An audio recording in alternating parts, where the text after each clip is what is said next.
আসসালামু আলাইকুম, আশা করি সবাই ভালো আছেন। গত ক্লাসে আমরা কিছু যোগের ধারণা পেয়েছি। যোগফল কাকে বলে, যোগ কাকে বলে, গাণিতিক বাক্য কাকে বলে, কিভাবে তৈরি করতে হয় সে সম্বন্ধে অনেক কিছু শিখেছি। আজকের ক্লাসে তার এই ধারাবাহিকতায় প্রাথমিক গণিত প্রথম শ্রেণী এই বইটির সামনে আরও কিছু গাণিতিক বাক্য আমরা তৈরি করব এবং কিছু প্রশ্ন সমাধান করব। তো চলো শুরু করে দিই। দেখো, পৃষ্ঠা নং 31 উপরে একটি কাজ দেওয়া আছে। কাজটা কি আমরা প্রথমে পড়ে নিই। বলেছে দুটি আনারস ও একটি আনারস রয়েছে, একসাথে কতটি আনারস আছে?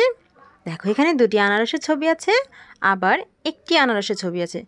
এখন আমরা এই আনারসগুলোকে একসাথে করব, তাহলে কতগুলো আনারস হবে বলো তো? 1 2 3টি আনারস হবে, তাই না? যদি আমরা একসাথে করি তাহলে তো 3টি আনারস হবে, তাই না? আচ্ছা, এখন আমরা ব্লকের মাধ্যমে এটা করব। দুটি আনারসের জন্য দুটি ব্লক আর একটি আনারসের জন্য একটি ব্লক। তাহলে একসাথে মোট কতগুলো ব্লক হবে?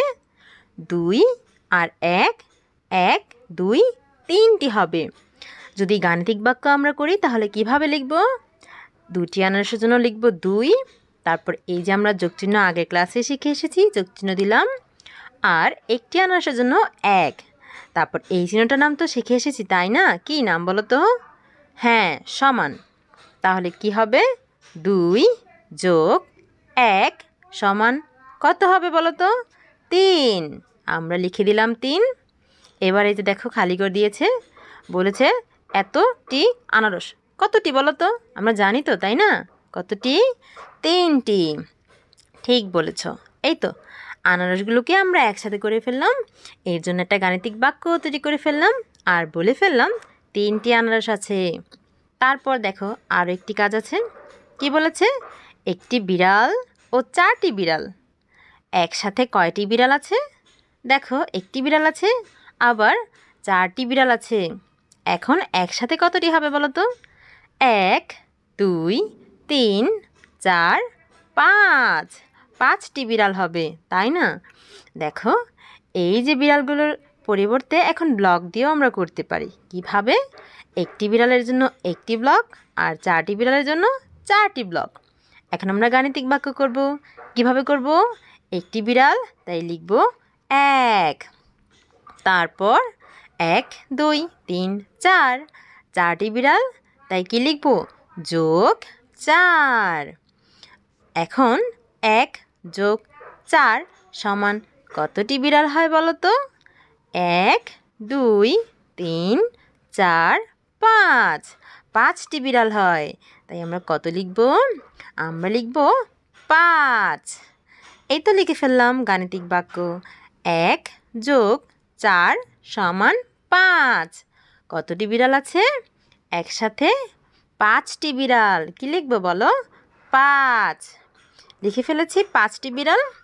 তারপর খেয়াল করো, এখানে আছে 4টি কাঁচা আম ও 3টি পাকা আম, একসাথে কয়টি আম আছে? এই যে 4টি কাঁচা আম আছে, আর এই যে দেখো 3টি পাকা আম আছে। এখন আমাদের একসাথে করতে হবে, তাহলে কতগুলো হবে বলো তো? আমরা একটু গণনা করে দেখি একসাথে। 1 2 3 4 5 6 7, একসাথে করলে 7টি আম হবে। দেখো, এই আমের পরিবর্তে এখানে ব্লকের মাধ্যমেও করা হয়েছে। 4টি আমের জন্য 4টি ব্লক, 1 2 3 4, আর 3টি আমের জন্য 3টি ব্লক। একসাথে করলে কতগুলো হবে? 1 2 3 4 5 6 7, 7টি আম হবে, তাই না? আর এখানে ব্লক হবে 7টি ব্লক। আমরা এখন গাণিতিক বাক্য কিভাবে করব? 4টি আমের জন্য 4, তারপর যোগ 3টি আমের জন্য লিখব 3। লিখে দিলাম 3। এখন কি বলো তো? এটাকে আমরা কিভাবে পড়ব? 4 যোগ 3 সমান কত হবে বলো তো? আমরা কি জানি 4 আর 3 যোগ করলে কত হয়? আমরা তো গণনা করে এসেছি, তাই না? কতটি আম হয়েছিল বলো তো? 7। ঠিক বলেছ। আরেকবার গণনা করি। 1 2 3 4 5 6 7, 7টি হবে। তাহলে 4 আর 3 যোগ করলে কত হবে? 7 হবে। আমরা এখানে কত লিখব? আমরা লিখব 7। 4 যোগ 3 সমান 7। কতটি আম? 7টি আম। আমরা লিখে দিয়েছি 7টি আম।